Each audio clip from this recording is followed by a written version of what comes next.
اتنے رشتوں کا کیا فائدہ جب ہر دکھ تکلیف اکیلے ہی کاٹنی ہو، لہٰذا خود کو اتنا مضبوط کر لو کہ اپنا غم خود اٹھا سکو۔ کبھی کبھی رشتوں میں لحاظ رکھتے ہوئے ہم بہت سارا زہر اپنے اندر اتار لیتے ہیں، ایسے میں ہم خود کو مار کر اگلے کو زندہ رکھتے ہیں، مگر قدر پھر بھی نہیں ملتی۔ ظالم کو اللہ مہلت ضرور دیتا ہے، لیکن کیا تم نے سنا نہیں، اس کی پکڑ بہت شدید ہے۔ جتنی آپ کی چادر ہے اس سے بھی کچھ کم پاؤں پھیلائیں، یقین کیجئے ہمیشہ سکھی رہیں گے۔ حسد کرنے والے کے لیے یہی سزا کافی ہے کہ جب تم خوش ہوتے ہو تو وہ اداس ہو جاتا ہے۔ جھوٹ بہت تیز دوڑتا ہے لیکن منزل پر سچی پہنچتا ہے۔ بات میں وزن پیدا کرنے کے لیے آواز کا اونچا ہونا ضروری نہیں، بات کا سچا ہونا ضروری ہے۔ اپنے آپ کو دوسروں سے بہتر سمجھنا حماقت کی پہلی سیڑھی ہے۔ کسی کو ذلیل کرنے سے پہلے خود ذلیل ہونے کے لیے تیار رہیں، کیونکہ اللہ کا ترازو صرف انصاف تولتا ہے۔ ساری کی ساری چالاکیاں اور ہوشیاریاں صرف دنیا میں ہی ہیں۔ اس کو بے وقوف بنا لیا، اس سے جھوٹ بول لیا، اسے دھوکہ دے دیا، لیکن یاد رکھیں جو کچھ آپ کر رہے ہیں وہ ہواؤں میں نہیں اڑ رہا، فرشتے لکھ رہے ہیں اور اللہ تعالیٰ دیکھ رہا ہے۔ ہر بات کو سنتے ہی یقین مت کیا کرو، کیونکہ جھوٹ سچ سے زیادہ جلدی پھیلتا ہے۔ کچھ لوگ وائرس کی طرح ہوتے ہیں، زندگی میں آ جائیں تو سکون کی فائل اڑ جاتی ہے۔ دوسروں کی زندگی میں آگ لگانے سے بہتر ہے اپنی زندگی پر توجہ دیں۔ سنا ہے کوئی کسی کا نہیں ہوگا محشر میں، مگر یہ سلسلہ ابھی سے عروج پہ کیوں ہے؟ بعض اوقات منظر غلط نہیں ہوتا، عین ممکن ہے ہمارا انداز نظر ہی غلط ہو، انداز نظر بدلے منظر بدل جائے گا۔ لوگوں سے انتقام مت لیا کریں، خراب پھل خود ہی درخت سے گر جاتا ہے۔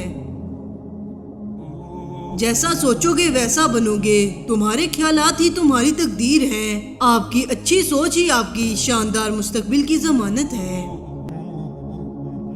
ہر شخص باصول، ہر شخص باضمیر، صرف اپنی ذات تک، ذاتی مفاد تک۔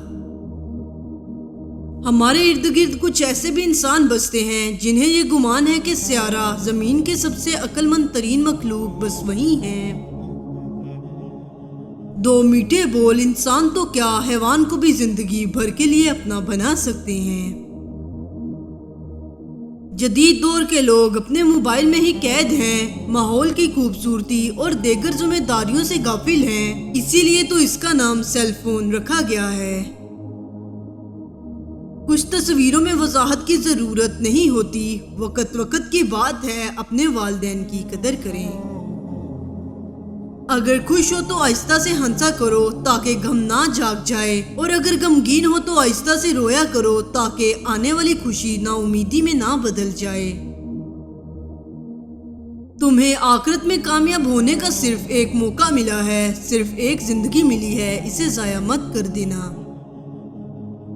سوکھی گٹلی کو ہرے بھرے درخت میں تبدیل کرنا میرے رب کی قدرت نہیں تو اور کیا ہے، بے شک اس کی شان بھی اعلیٰ ہے اور حکمت بھی کمال۔ مکڑی کو جالا، شہد کی مکھی کو چھتا اور پرندوں کو گھونسلہ بنانا کیا کسی انسان نے سکھایا ہے؟ کیا ان کے اپنے اسکول ہیں جس سے وہ تربیت لیتے ہیں؟ پھر وہ کون ہیں؟ بے شک وہ کائنات کا اکیلا رب اللہ ہے، جس نے انسان کو بھی سکھایا اور باقی مخلوق کو بھی سکھایا، کسی کو قلم سے سکھایا اور کسی کو اپنی قدرت سے سکھایا۔ اس رب کو پہچانو جس کے ہاتھ میں زندگی اور موت ہے۔ کئی لوگ زہر پی کر آتے ہیں پھر بھی بچ جاتے ہیں، اور کوئی لوگ بچنے کے لیے ہسپتالوں میں جاتے ہیں پھر بھی مر جاتے ہیں۔ واہ میرے رب، تیری عظمت اور شان کی کیا بات ہے۔ گھبراؤ نہیں، اللہ ہر جگہ موجود ہے، اللہ کا حکم ہر جگہ چلتا ہے۔ وہ جب تمہاری مدد کرے گا تو کوئی روک نہیں سکے گا، وہ جب تمہیں عزت دینا چاہے گا تو کوئی روک نہیں سکے گا، وہ جب تمہیں کامیاب کرنا چاہے گا تو کوئی روک نہیں سکے گا۔ غیبت ایک ایسا زہر ہے جو ایک اچھے بھلے آدمی کو ایک ہی منٹ میں کسی کی نظروں میں گرا دیتا ہے۔ اگر آپ کسی کی کمی کی وجہ سے اس سے اچھائی لینا چھوڑ دیتے ہیں تو نقصان آپ کا ہوا، اس کا نہیں۔ زندگی بغیر ڈگریوں کے چل سکتی ہے۔ زندگی ایک ہی کپڑے کو 100 بار پہن کر گزاری جا سکتی ہے۔ زندگی 2 روٹیوں کی بجائے 1 روٹی کھا کر بھی چل سکتی ہے، لیکن زندگی بغیر عزت کے نہیں گزر سکتی۔ اگر کوئی اہمیت دینا چھوڑ دے تو آپ بھی شکایت کرنا چھوڑ دیں۔ خاموشی اختیار کر لیں، یاد رہے ہر وقت دستیاب رہنا، پیچھے پڑے رہنا اور ہر وقت کی شکایتیں آپ کی اہمیت گھٹاتی ہیں۔ مانگنے سے بھیک تو مل سکتی ہے مگر اہمیت اور محبت نہیں۔ دکھ کی بھٹی سے نکل کر انسان دوسروں کے لیے نرم پڑ جاتا ہے، پھر اس سے نیک مال خود بخود اور بخوشی سرزد ہونے لگتے ہیں۔ دکھ تو روحانیت کی سیڑھی ہے، اس پر صبر شکر کرنے والا ہی چڑھ سکتے ہیں۔ کون کیا کر رہا ہے، کیسے کر رہا ہے اور کیوں کر رہا ہے، ان سب سے آپ جتنا دور رہو گے اتنا ہی خوش رہو گے۔